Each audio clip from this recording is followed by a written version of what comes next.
Salute Bharat. Salute ഭാരതിൽ ഇന്ന് നമ്മോടൊപ്പമുള്ളത് മുതിർന്ന മാധ്യമപ്രവർത്തകൻ ശ്രീ രാജഗോപാലാണ്. സാർ നമസ്കാരം. നമസ്കാരം. സാർ, നമുക്ക് ഇന്നിപ്പോൾ ഈ പറയുന്ന രീതിയിൽ രാഷ്ട്രീയ കേരളം ചർച്ച ചെയ്യുന്ന ഒരു വിഷയമെന്ന് പറയുന്നത് എൽ ഡി എഫിനെ കുറ്റം പറഞ്ഞ യു ഡി എഫ് പല കാര്യങ്ങളിലും എൽ ഡി എഫിൻ്റെ കുറ്റം പറഞ്ഞ യു ഡി എഫ് അധികാരത്തിലേക്ക് വരുമ്പോൾ എൽ ഡി എഫിൻ്റെ പാത അവർ ഈ ഭരണതലത്തിൽ ചില നീക്കുപോക്കുകളൊക്കെ നടത്തിയിരുന്നതിൻ്റെ പാത പിന്തുടരുന്നുവോ എന്നൊരു സംശയം ഉണ്ടാക്കുന്ന ചില നീക്കുപോക്കുകൾ ഒരാഴ്ച കൊണ്ട് തന്നെ ഉണ്ടാവുകയാണ്. അതായത് സാർ, ഉദ്യോഗസ്ഥരുടെ കാര്യത്തിൽ ബഹുമാനപ്പെട്ട ഈ കഴിഞ്ഞ മുഖ്യമന്ത്രി ആയിരുന്ന ശ്രീ പിണറായി വിജയൻ അനുവർത്തിച്ച് വന്ന അതുപോലുള്ള ചില നീക്കങ്ങൾ വി ഡി സതീശനും കാട്ടുന്നോ എന്ന് അവരുടെ രാഷ്ട്രീയ എതിരാളികൾ പറയുന്നു. അവരുടെ തലപ്പത്തുള്ള ഹൈക്കമാൻഡിലെ കോൺഗ്രസ്സുകാർ അതിന് മറുപടി പറയുന്നില്ല. വിഷയം മറ്റൊന്നുമല്ല, ഇപ്പോൾ പ്രിൻസിപ്പൽ സെക്രട്ടറിയായി രത്തൻ കേൽക്കറെ കൊണ്ടുവന്നു. അപ്പോൾ വി ഡി സതീശൻ എന്താണ് സാർ ഇതുകൊണ്ട് അർത്ഥമാക്കുന്നത്? ഏറ്റവും കൂടുതൽ രത്തൻ കേൽക്കറെ കുറ്റം പറഞ്ഞ ഒരു രാഷ്ട്രീയക്കാരനാണ് വി ഡി സതീശൻ. സാർ, എന്താണ് സാർ ഇതിൽ സാറിൻ്റെ ഒരു നിഗമനത്തിൽ, ഒരു മാധ്യമപ്രവർത്തനം എന്ന രീതിയിൽ താങ്കൾക്ക് എന്താണ് ഇതിൽ നിന്ന് വായിച്ചെടുക്കാൻ കഴിയുന്നത്? ഈ ഭരിക്കാൻ കയറി കഴിയുമ്പോൾ എല്ലാവരുടെയും കാര്യം ഇങ്ങനൊക്കെ തന്നെയാണ്. നമ്മൾ പുറത്ത് നിൽക്കുമ്പോൾ നമുക്ക് ആദർശങ്ങൾ പറയാൻ പറ്റും. നമ്മൾ പ്രതിപക്ഷത്താകുമ്പോൾ പറയാം, ഞാനിപ്പോ അമ്പിളിയമ്മാനെ പിടിച്ചോണ്ട് തന്നേക്കാം, അല്ലെങ്കിൽ അഴിമതിക്കാരെ എല്ലാം പിടിച്ച് ഞാൻ ചെയ്തിട്ടുകളെ എന്ത് ചെയ്തുകളെ എന്നൊക്കെ നമുക്ക് ഇങ്ങനെ പുറത്ത് നിൽക്കുമ്പോൾ പറയാം. നമുക്ക് അധികാരമൊന്നും ഇല്ലെങ്കിൽ എന്തും പറയുന്നതിന് എന്തോ ഒന്നും നടപ്പാക്കേണ്ട കാര്യങ്ങളൊന്നും ഇല്ലല്ലോ. പക്ഷെ ഭരിക്കാൻ കയറി കഴിയുമ്പോൾ സംഭവം ബുദ്ധിമുട്ടാവും. അത് ബുദ്ധിമുട്ടാവും. ഒരുപാട് താല്പര്യങ്ങൾ വരും. ഒരുപാട് പേരെ നമുക്ക് സംരക്ഷിക്കേണ്ടി വരും, അല്ലേ? അപ്പൊ പല തരത്തിലുള്ള സമ്മർദ്ദങ്ങൾ ഉണ്ടാകും. ഘടകകക്ഷികളുടെ സമ്മർദ്ദം വരും. ഇപ്പൊ കോൺഗ്രസ് യു ഡി എഫ് ആണല്ലോ ഭരിക്കുന്നത്. അപ്പൊ പലതരത്തിലുള്ള സമ്മർദ്ദങ്ങൾ നാല് വഴിക്കൊന്നും വരും. അതൊക്കെ തന്നെയാണ് സംഭവിച്ചുകൊണ്ടിരിക്കുന്നത്. അത് തന്നെയാണ് ഇപ്പൊ അയ്യപ്പദാസ് ചൂണ്ടിക്കാണിച്ച ഈ പറയുന്ന മുഖ്യമന്ത്രിയുടെ പ്രിൻസിപ്പൽ സെക്രട്ടറിയായി ശ്രീ രത്തൻ ഖേൽക്കറെ നിയമിച്ചതിന്റെ പിന്നിൽ വന്ന ആരോപണത്തിന്റെ അടിസ്ഥാനം അത് തന്നെയാണ്. നമുക്കറിയാവുന്നതുപോലെ രത്തൻ ഖേൽക്കർ തൊട്ട് മുമ്പ് വരെ, ഏതാനും ദിവസങ്ങൾക്ക് മുമ്പ് വരെ, തെരഞ്ഞെടുപ്പിന്റെ സമയം വരെ, അതായത് 4-ാം തീയതിയാണല്ലോ ഫലപ്രഖ്യാപനം വരുന്നത്, അതിനു മുമ്പ് വരെ അദ്ദേഹത്തിന്റെ പോസ്റ്റ് എന്ന് പറയുന്നത് മുഖ്യ തെരഞ്ഞെടുപ്പ് ഓഫീസറായിരുന്നു. കേരളത്തിലെ മുഖ്യ തെരഞ്ഞെടുപ്പ് ഓഫീസറായിരുന്നു. അപ്പൊ അങ്ങനെ മുഖ്യ തെരഞ്ഞെടുപ്പ് ഓഫീസറെ നിയമിക്കുന്നത് സ്വാഭാവികമായിട്ടും അന്നത്തെ മുഖ്യമന്ത്രി, അന്നത്തെ മുഖ്യമന്ത്രിയാണ് നിശ്ചയിക്കുന്നത്. അപ്പൊ അന്ന് പിണറായി വിജയാണ് ഇദ്ദേഹത്തെ മുഖ്യ തെരഞ്ഞെടുപ്പ് ഓഫീസറായിട്ട് നിശ്ചയിച്ചത്. വളരെ നിഷ്പക്ഷമാണ്, സീനിയർ മോസ്റ്റ് ആണ് കേട്ടോ. വളരെ ചില സീനിയോറിറ്റി ഒക്കെ ഉള്ള 2000 ബാച്ചോ മറ്റോ ആണെന്ന് എനിക്ക് തോന്നുന്നത്. 2000 ബാച്ചിലോ മറ്റോ വരുന്ന സീനിയർ മോസ്റ്റ് സീനിയർ IAS ഓഫീസറാണ് അദ്ദേഹം. ഡോക്ടറാണ്, പ്രൊഫഷണൽ ഒരു ഡോക്ടറാണ്. അദ്ദേഹം മഹാരാഷ്ട്ര സ്വദേശിയാണെന്ന് എനിക്ക് തോന്നുന്നത്. മഹാരാഷ്ട്ര സ്വദേശിയാണ്. കേരള കേഡറിലേക്ക് വന്ന ആളാണ്. അപ്പൊ അങ്ങനെയെല്ലാം മെറിറ്റ് ആയിരിക്കും. അങ്ങനെ വലിയ വിവാദങ്ങളിലും ആരോപണങ്ങളിലും ഒന്നും അദ്ദേഹത്തെ അങ്ങനെ വലുതായിട്ട് പെട്ട് കണ്ടിട്ടില്ല. പക്ഷെ കേരളത്തിലേക്ക് IAS കിട്ടി വന്ന ശേഷം ഇദ്ദേഹത്തെ ആദ്യമായിട്ട് നിയമിക്കുന്നത് ദേവികുളം സബ് കളക്ടറായിട്ടാണ് നിയമിക്കുന്നത്. ദേവികുളത്തിന് നമുക്കറിയാമല്ലോ, ഭൂമാഫിയ വളരെയേറെ ഓപ്പറേറ്റ് ചെയ്തുകൊണ്ടിരിക്കുന്ന ഒരു സ്ഥലമാണ്. മൂന്നാർ കയ്യേറ്റം, അയ്യപ്പദാസന് അത് ഓർമ്മയുണ്ടാകും. അപ്പൊ ദേവികുളം സബ് കളക്ടർക്കായിരുന്നു അതിന്റെ കാര്യങ്ങളുടെ ചുമതലയൊക്കെ ഉണ്ടായിരുന്നത്.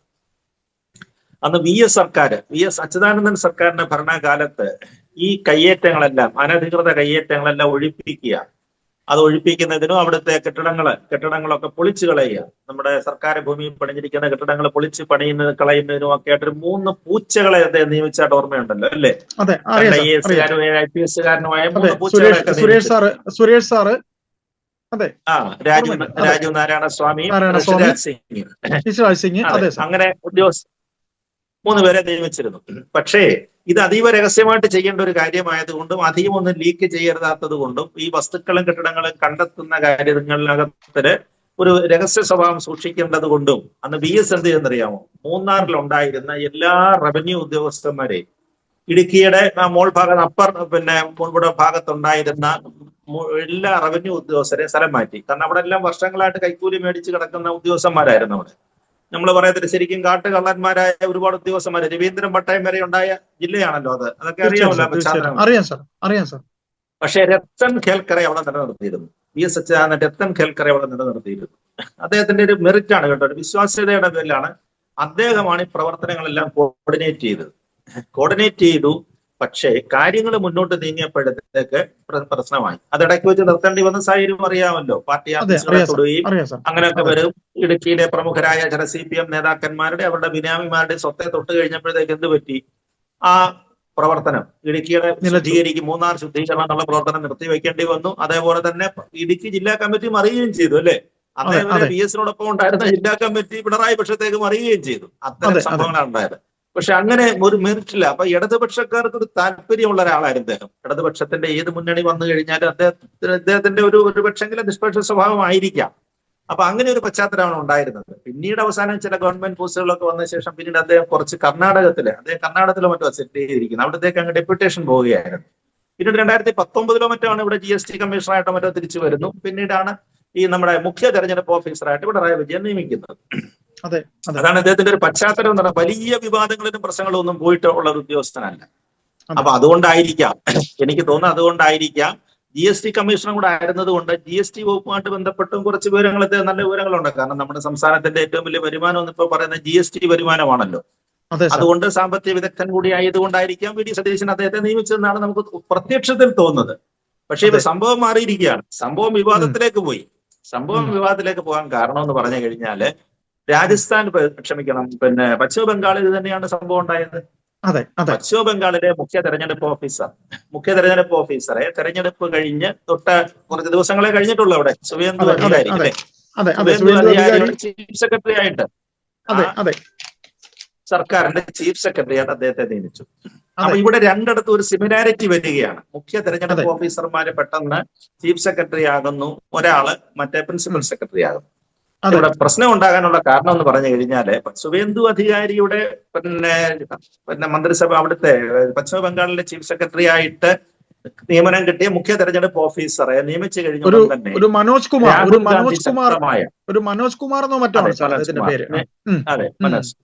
അദ്ദേഹത്തെ നിയമിച്ചു കഴിഞ്ഞ ഉടൻ തന്നെ രാഹുൽ ഗാന്ധിയാണ് അതിനെതിരെ ശക്തമായ പ്രതിഷേധം കൊണ്ടുവരുന്നത്. തീർച്ചയായിട്ടും രാഹുൽ ഗാന്ധി ശക്തമായിട്ട് പ്രതിഷേധം കൊണ്ടുവരുന്നത് കാരണം SIR പ്രകാരം 90 ലക്ഷം ബംഗാളികളുടെ വോട്ടവകാശം ഇല്ലാതാക്കിയ ഒരു ഭീകരനായിട്ടാണല്ലോ അദ്ദേഹത്തെ ചിത്രീകരിക്കുന്നത്. ഇപ്പൊ മാധ്യമങ്ങളെല്ലാം ചിത്രീകരിച്ചല്ല, എല്ലാ മാധ്യമങ്ങളും ഇല്ല. 90 ലക്ഷം ബംഗാളികളുടെ വോട്ടവകാശം നഷ്ടപ്പെടുത്തി BJPക്ക് ആ ഭരണം, സംസ്ഥാനത്തെ ഭരണം തിരിച്ചു പിടിച്ചു കൊടുത്ത ഒരു വലിയ ഭീകരനാണ് ഈ മനോജ് കുമാർ എന്നാണ് പറയുന്നത്. അദ്ദേഹം മുഖ്യ തെരഞ്ഞെടുപ്പ് ഓഫീസർ ആയിരുന്നു എന്നുള്ളതേ ഉള്ളൂ. അവരുടെ ജോലി എന്ന് പറഞ്ഞു കഴിഞ്ഞാൽ ഇങ്ങനെയൊക്കെയുള്ള ആളുകളെ തെരഞ്ഞു പിടിച്ച് വെട്ടിക്കളയാണെന്നുള്ളതെന്നും നമുക്കതിനെ കുറിച്ച് ഒരു ഭരണഘടനാ സ്ഥാപനം എന്നുള്ള നിലയിൽ നമുക്കത് വിശ്വസിക്കാൻ പറ്റത്തില്ല. പക്ഷെ സംഭവിച്ചു. അപ്പൊ 90 ലക്ഷം വോട്ടുകൾ വെട്ടിപ്പോയത് കൊണ്ട് മമതാ സർക്കാരിന് ബംഗ്ലാദേശികളുടേതും അനധികൃതമായിട്ട് കുടിയേറുടെ വോട്ട് കിട്ടിയില്ല. അതല്ലേ അവിടെ സംഭവിച്ചുള്ളൂ. അതല്ലാതെ വേറെ വോട്ടവകാശമുള്ളവരുടെ ആടെയും പോയതായിട്ട് പരാതികളും അവിടെ കിട്ടിയിട്ടില്ല. പക്ഷെ ഈ നിയമനം രാഹുൽ ഗാന്ധി അതിശക്തമായിട്ട് ചോദ്യം ചെയ്തു. എന്തിനാണ് നിയമിച്ചത്? ഇതിനുള്ള പ്രതിഫലമായിരുന്നു. നിങ്ങളെ ബംഗാളിൽ BJP സർക്കാരിനെ തിരിച്ചു കൊടുത്തതിനുള്ള പ്രതിഫലമായിട്ടാണോ ഇത് ചെയ്തത്? അതാണെന്ന് വലിയ ആരോപണം വന്നത്. രാഹുൽ ഗാന്ധിയാണ് ശക്തമായിട്ട് ആരോപണം ഉന്നയിച്ചത്. അപ്പൊ ദേശീയ തലത്തിൽ ശ്രദ്ധിക്കപ്പെട്ടു. അത് കഴിഞ്ഞപ്പോ തൊട്ട് ഇതാ ദിവസങ്ങളായിട്ടില്ല, തിരിച്ച് സൗത്തിലേക്ക് ആരോപണം വരുന്നത് എങ്ങനെയാണ്? കോൺഗ്രസ് 10 വർഷത്തിന് ശേഷം കേരളത്തിൽ ഭരണം കിട്ടുന്നു, UDF മുന്നണിക്ക് ഭരണം കിട്ടുന്നു.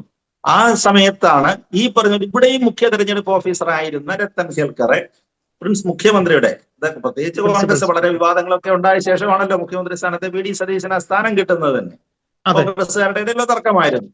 അപ്പൊ അങ്ങനെ വന്നു കഴിഞ്ഞപ്പോഴത്തേക്കും പ്രിൻസിപ്പൽ സെക്രട്ടറി ആയിട്ട് എന്തിനെ നിയമിച്ചു? മുഖ്യ തെരഞ്ഞെടുപ്പ് കമ്മീഷനെ നിയമിച്ചു എന്നുള്ളതാണ് ചോദ്യം. അപ്പൊ അങ്ങനെ വരുമ്പോൾ ഇവർ തമ്മിൽ വല്ല അണ്ടർസ്റ്റാൻഡിങ് ഉണ്ടായിരുന്നു. ഇവിടുത്തെ പ്രതിപക്ഷം ചോദ്യം എന്ന് പറയുന്നത് ഇവർ തമ്മിൽ വല്ല അണ്ടർസ്റ്റാൻഡിങ് ഉണ്ടായിരുന്നോ? VD സതീശനും രത്തൻ കേൽക്കറും തമ്മിൽ വല്ല അണ്ടർസ്റ്റാൻഡിങ് ഉണ്ടായിരുന്നോ എന്നുള്ളതാണ്. കാരണം VD സതീശൻ കൃത്യമായിട്ട് ചില കണക്കുകൾ പറയുന്നുണ്ടായിരുന്നല്ലോ. ഞങ്ങൾക്ക് 100-ലധികം സീറ്റ് കിട്ടും, അത് ചിലപ്പം 100, 102 ആകാം, 105 ആകാം എന്നൊക്കെ അദ്ദേഹം പറയുന്നുണ്ടായിരുന്നു. ഏതാണ്ട് ആ നമ്പറിനോട് അടുത്ത് വന്നു അല്ലേ? ഏതാണ്ട് ആ നമ്പർ വന്നു. ഏതാണ്ട് അതിനോട് അടുത്ത് വന്നു. ഇത്ര ശതമാനം വോട്ടുകൾ ഞങ്ങൾക്ക് കിട്ടാം, ഇന്ന ജില്ലകളിലായിരിക്കും ഞങ്ങൾക്ക് സ്വാധീനം വരുന്നത് അല്ലേ? ചില ജില്ലകളൊക്കെ പിടിച്ചെടുക്കുക, ഇന്ന ജില്ലയിൽ സ്വാധീനം എന്ന് പറഞ്ഞു കഴിഞ്ഞാല് നമ്മൾ തെരഞ്ഞെടുപ്പിന് ശേഷം അതായത് വോട്ടെടുപ്പിന് ശേഷം കിട്ടുന്ന ഫിഗർ വെച്ച് അനലൈസ് ചെയ്യുമ്പോൾ കിട്ടുന്ന ചില ഫാക്ട്സ്, ചില ഡേറ്റയുണ്ട്. ആ ഡേറ്റകളോട് സാമ്യമുള്ള പ്രസ്താവനകളാണ് VD സതീശന്റെ ഭാഗത്തു നിന്നുണ്ടായത്. ഒരു പക്ഷെ അദ്ദേഹം ഒരു മിടുക്കനായ രാഷ്ട്രീയക്കാരനായതുകൊണ്ടും അനലൈസ് ചെയ്യാൻ കഴിയുന്നത് കൊണ്ടും ഒരു പക്ഷെങ്കിൽ അല്ലെങ്കിൽ കനകഗുരുവിനെ പോലുള്ള റിപ്പോർട്ടുകൾ മുമ്പിലുള്ളത് കൊണ്ടായിരിക്കാം മുഖ്യമന്ത്രി അങ്ങനെ ഇവിടെ സതീശൻ അങ്ങനെ വി ഡി സതീശൻ അങ്ങനെ പറയാൻ കാരണമെന്നാണ് നമുക്ക് വിശ്വസിക്കാൻ പറ്റത്തുള്ളൂ. പക്ഷെ ആരോപണം വന്നത് നേരെ തിരിച്ചാ വരുന്നത്. ഇവര് തമ്മിൽ എന്തോ അണ്ടർസ്റ്റാൻഡിങ് ഉണ്ടായിരുന്നോ ഉള്ളൊരു മട്ടിലാണ് ഇപ്പൊ കാര്യങ്ങൾ വരുന്നത്. അതാണ് ഇപ്പൊ അതിനകത്ത് കേരളത്തിൽ കുഴപ്പമായിട്ട് നിൽക്കുന്ന ഒരു കാര്യം എന്ന് പറയുന്നത്. പിന്നെ രണ്ടാമത്തെ ഒരു ആരോപണം പ്രതിപക്ഷം പറയുന്ന കാര്യം എന്ന് പറഞ്ഞാൽ ഇതിനൊരു കൂളിംഗ് പീരീഡ് നിങ്ങൾ കൊടുക്കാമായിരുന്നു എന്നുള്ളതാണ്. കൂളിംഗ് പീരീഡ് എന്ന് പറഞ്ഞു കഴിഞ്ഞാല് ഇപ്പൊ ഒരാള് ഒരു തസ്തികയിൽ ഇരുന്നു, അങ്ങോട്ട് പിന്നെ അവിടുന്ന് തസ്തിക മാറിയ ശേഷം 1 കൊല്ലമോ അല്ലെങ്കിൽ 6 മാസമോ 1 കൊല്ലമോ ഒക്കെ ശേഷം നിങ്ങൾ പ്രിൻസിപ്പൽ സെക്രട്ടറി ആയിട്ട് നിയമിച്ചു, കുഴപ്പമില്ല. ഇപ്പൊ തെരഞ്ഞെടുപ്പ് സമയത്ത് നിഷ്പക്ഷനായി നിന്ന ആള് അല്ലെ, അങ്ങനെ വേണമല്ലോ. മുഖ്യ തെരഞ്ഞെടുപ്പ് കമ്മീഷൻ എന്ന് പറഞ്ഞാൽ ഏറ്റവും നിഷ്പക്ഷ ഭരണഘടനാ സ്ഥാപനമായതുകൊണ്ട് അങ്ങനെ അദ്ദേഹത്തിന് പ്രവർത്തിക്കാനും കഴിയുകയുള്ളൂ. അങ്ങനെ ഒരാളിനെ തെരഞ്ഞെടുപ്പ് കഴിഞ്ഞതിന്റെ 2ാം ദിവസമോ 3ാം ദിവസമോ പിടിച്ച് പ്രിൻസിപ്പൽ സെക്രട്ടറി ആക്കുന്നതിനകത്തിൽ ഒരു ഗൂഢാലോചനയോ ഒരു നിഷ്പക്ഷത ഇല്ലായ്മയോ അല്ലെങ്കിൽ ഒരു പക്ഷപാതിത്വമോ ഇതൊക്കെയാണ് ഇപ്പൊ ഇടതുപക്ഷം ആരോപണമായിട്ട് ഉന്നയിക്കുന്നത്. അതാണ് ഇപ്പൊ വിവാദമായി നിൽക്കുന്നത്. ആ കൂളിംഗ് പീരീഡ് പോലും കൊടുക്കാതെ, കുറച്ച് സമയമെങ്കിലും അദ്ദേഹത്തിന് കൊടുക്കാതെ എന്തിന് പെട്ടെന്ന് നിയമിച്ചു. അതാണ് ഇപ്പൊ സംഭവം കത്തി കയറി വന്നുകൊണ്ടിരിക്കുന്ന കാര്യം എന്ന് പറയുന്നത്. അത് പ്രതിപക്ഷത്തിന് ന്യായമായിട്ട് ഉന്നയിക്കാം, അവർക്ക് ന്യായമായിട്ട് സംശയിക്കാം, ഒരു പക്ഷേ അങ്ങനെ വല്ലതും സംഭവിച്ചതായിരിക്കുമോ, അല്ലെങ്കിൽ എന്തുകൊണ്ട് അത് പറയുമ്പോഴേ സാർ നമുക്ക് ഇപ്പോഴത്തെ പ്രതിപക്ഷം ഭരണപക്ഷത്തിരുന്നപ്പോൾ റവാഡ ചന്ദ്രശേഖരനെ DGP ആയ സമയത്ത് കൂത്തുപറമ്പിൽ അവരുടെ രക്തസാക്ഷികളെ 5 പേരുടെ മരണത്തിന് ഇടയാക്കിയ പോലീസ് ഓഫീസറാണ് ഈ റവാഡ. എന്നിട്ട് അദ്ദേഹത്തിന് ഇവിടെ DGP ആയിട്ട് വെച്ചല്ലോ. അന്ന് ഇവരെന്താ പറഞ്ഞത്? അന്ന് ഈ മുഖ്യമന്ത്രിയായിരുന്ന പിണറായി വിജയൻ എന്താണെന്ന് പറഞ്ഞത്? അതുകൂടെ നമ്മൾ ഈ അവസരത്തിൽ സ്മരിക്കേണ്ടതല്ലേ, ഓർക്കേണ്ടതല്ലേ? റവാഡ ചന്ദ്രശേഖർ ശരിയാണ്. കൂത്തുപറമ്പ് വെടിവെപ്പ് നടക്കുന്ന സമയത്താണ് തലശ്ശേരി ASP മറ്റാണ് അല്ലെ, തലശ്ശേരി ASP ആയിട്ടിരിക്കുന്ന സമയത്താണ് മന്ത്രി എം വി രാഘവനെ പിന്നെ CPM-മാര് തടയുന്നു. എം വി രാഘവൻ ആ സമയത്ത് UDF ഭാഗമായി മാറിയല്ലോ, CPM UDF ഭാഗമായിട്ട് മാറി. അപ്പൊ ഈ രാഘവനെ എം വി രാഘവനെ എന്ത് വന്നാലും ഞങ്ങൾ കണ്ണൂരിൽ കയറ്റുകയില്ല എന്നുള്ളതാണ്. ആ ബാങ്കിന്റെ ഉദ്ഘാടനത്തിനായിട്ട് അവിടെ കയറ്റുകയില്ല എന്നുള്ളത് അവിടെ പ്രശ്നങ്ങൾ ഉണ്ടായ ശേഷം മന്ത്രിയെ തടഞ്ഞു. വലിയ കുഴപ്പത്തിലേക്ക് കാര്യങ്ങൾ പോകും എന്ന സമയത്താണ്, ഇദ്ദേഹം വളരെ ജൂനിയർ ഓഫീസറാണ് കേട്ടോ ആ സമയത്ത്. വളരെ ASP ആണല്ലേ, പിന്നെ തലശ്ശേരി ASP മറ്റോ ആണ്, വളരെ ജൂനിയർ ആണ് അദ്ദേഹം. അപ്പൊ അവർക്കൊക്കെ എന്ന് പറഞ്ഞു കഴിഞ്ഞാൽ അവരുടെ ആ നാട്ടിലെയൊക്കെ പശ്ചാത്തലങ്ങളല്ലേ അറിയത്തുള്ളൂ. പക്ഷേ ഇവിടെ സംഭവം വഷളാകുന്നു. മന്ത്രി ഏത് സമയത്തും ആക്രമിക്കപ്പെടാം. വളരെ ഗുരുതരമായ സിറ്റുവേഷൻ ആയിരുന്നു. കാറിന് ചുറ്റും ആളുകളെ പ്രവർത്തകർ വളയുന്നു. അപ്പൊ ആ ഒരു സിറ്റുവേഷൻ വന്നപ്പോഴാണ് വെടിവെക്കാനുള്ള ഉത്തരവ് കൊടുക്കുന്നത്. പക്ഷെ ആ സമയത്ത് SP ഉണ്ട്, അവിടെ SP മറ്റു ഉദ്യോഗസ്ഥന്മാരും ഉണ്ട്, ഇദ്ദേഹമാണ് സ്ഥലത്തുണ്ടായിരുന്നത്. ഒരു പക്ഷേ അതുകൊണ്ടായിരിക്കാം. അപ്പോൾ സാർ, നമ്മുടെ ചോദ്യം എന്ന് പറയുന്നത് ഇത്തരത്തിൽ ഈ പറയുന്ന രത്തൻ കേൽക്കറെ ഭരണ സംവിധാനത്തിൻ്റെ ഭാഗമായി ഓഫീസറായി വെക്കുമ്പോൾ ഈ കഴിഞ്ഞ ഭരണകാലത്ത് CPM എന്ന് പറയുന്ന പാർട്ടി റവാഡ ചന്ദ്രശേഖരനെ വെച്ച അവരുടെ DGP ആയിട്ട് വെച്ചതാണ് നമ്മൾ സാറിനോട് ഞാൻ അല്പം മുമ്പ് സംസാരിച്ചത്. അപ്പോൾ അതിന് ഇവർ പറഞ്ഞ സാധൂകരണം എന്തായിരുന്നു എന്ന് ഇവർ ഇത്തരണത്തിൽ ഓർക്കേണ്ടതല്ലേ? തീർച്ചയായിട്ടും അത് വലിയ ആക്ഷേപമായി. അതെ, കണ്ണൂരൊക്കെ ചർച്ചയായി. കാരണം എന്ന് പറഞ്ഞു കഴിഞ്ഞാല് അന്ന് സഖാവ് പുഷ്പനെ അല്ലേ, എത്രയോ വർഷം അന്ന് വെടിയേറ്റ പുഷ്പൻ എത്രയോ വർഷം കിടന്നിരുന്നു. ഏതാണ്ട് 19 വർഷത്തോളം അദ്ദേഹം പിന്നെ ബ്ലഡ് റിട്ടേൺ ആയിപ്പോയില്ലേ, കട്ടിൽ തന്നെ അനങ്ങാൻ വയ്യാതെ കിടക്കുകയായിരുന്നു. എല്ലാ പ്രാവശ്യം അവിടെ ചെല്ലുന്ന സമയത്ത് മുഖ്യമന്ത്രി അടക്കമുള്ളവരെല്ലാം അദ്ദേഹത്തെ കണ്ട അഭിവാദ്യം അൽപ്പിക്കും, പാർട്ടി സംരക്ഷണമൊക്കെ ഏർപ്പെടുത്തി. പക്ഷേ പുഷ്പനെ അറിയാമോ എന്ന് പറഞ്ഞാലും പുഷ്പനെ അറിയാമോ എന്നുള്ള പാട്ടായിരുന്നല്ലോ അന്ന് കേരളം മുഴുവൻ അലയടിച്ചുകൊണ്ടിരുന്നത്.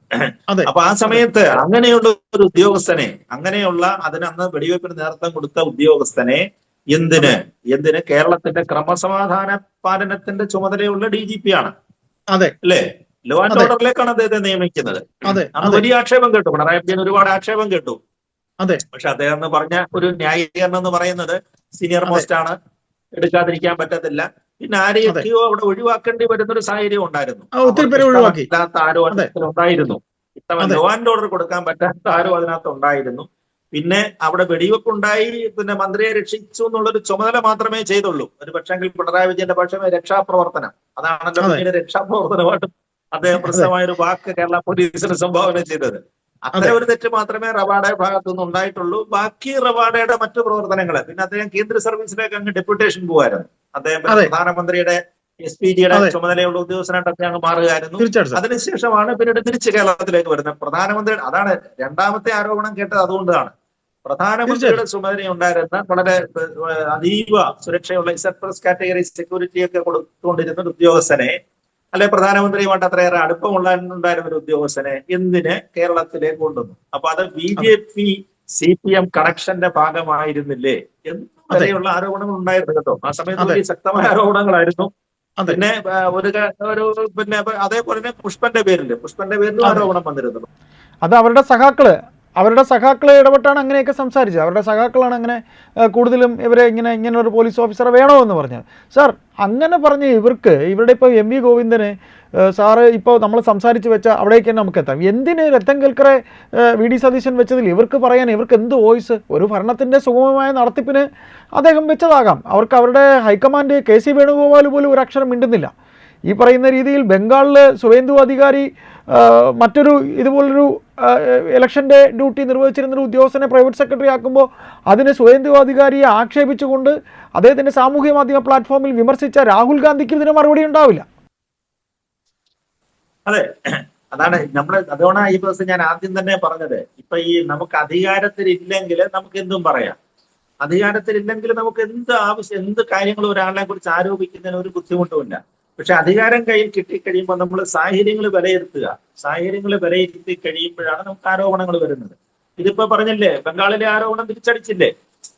ബംഗാളിലെ ആരോപണം എന്തുകൊണ്ടാണ് തിരിച്ചടിക്കുന്നത്? അതിന്റെ സാഹചര്യങ്ങൾ ഉണ്ടായില്ലേ? അപ്പൊ അതാണ് വളരെ കൃത്യമായിട്ട് ഇത്തരം കാര്യങ്ങളൊക്കെ പറയുമ്പോൾ ശ്രദ്ധിക്കേണ്ട ഒരു കാര്യം എന്ന് പറയുന്നത്. ഒരു പക്ഷെങ്കിൽ ബംഗാളിൽ അതായിരിക്കത്തില്ല. അവിടെ ഈ പറഞ്ഞതുപോലെ സുവേന്ദുവിന് എന്തെങ്കിലും ലക്ഷ്യങ്ങളുണ്ടാകും.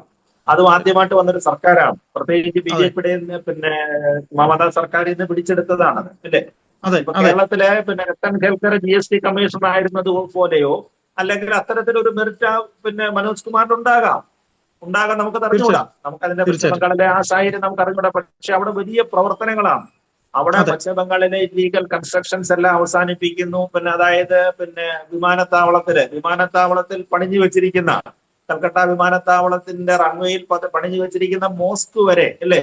അതിന്റെ സമീപത്ത് ഒരു മോസ്ക് ഉണ്ടായിരുന്നു. ആ മോസ്ക് വരെ ഇടിച്ചു നിരത്തി കളയത്തക്ക വലിയ സംഭവങ്ങളാണ്. എന്താണ് ഇനി അത് വരാൻ പോകുന്നതെന്നുള്ള പ്രത്യാഘാതങ്ങൾ അറിയത്തില്ല. ഇപ്പൊ തന്നെ വലിയ പ്രശ്നങ്ങളാണ്.